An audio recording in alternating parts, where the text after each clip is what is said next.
They're not studying this problem. They're not pausing to ask whether it makes sense.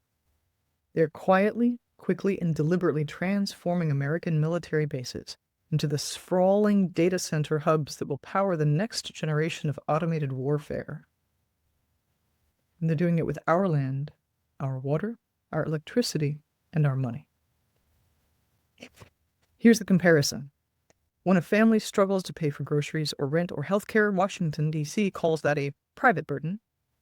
But when the Pentagon wants to build energy-hungry, water-guzzling AI infrastructure on public soil, suddenly there's unlimited room in the budget and no time to waste on community input. These proposed data centers at places like Fort Bliss and Dugway Proving Ground are not abstract research projects. They are industrial-scale parasites.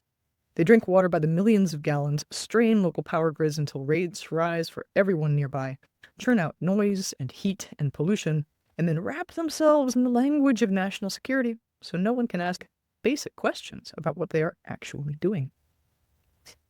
And that's the deeper danger.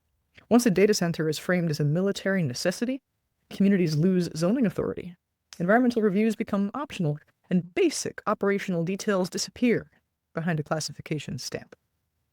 The same infrastructure that feeds targeting algorithms for overseas drone strikes can be turned around overnight to supercharge domestic surveillance, predictive policing, and a permanent security state that answers to no one.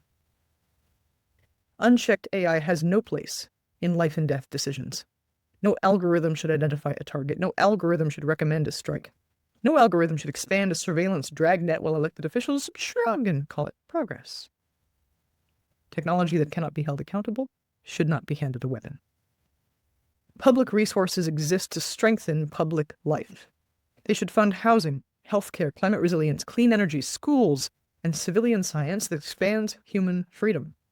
Not automated killing, not corporate profit dressed up as defense contracting. Not a future in which war becomes faster and less accountable precisely because we removed the human beings from the loop. Congress can block this.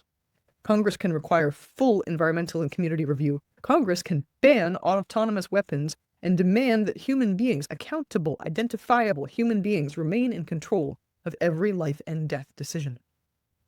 The question is whether Congress will demand it before the infrastructure is already built, the contracts are already signed, and the answer is already no.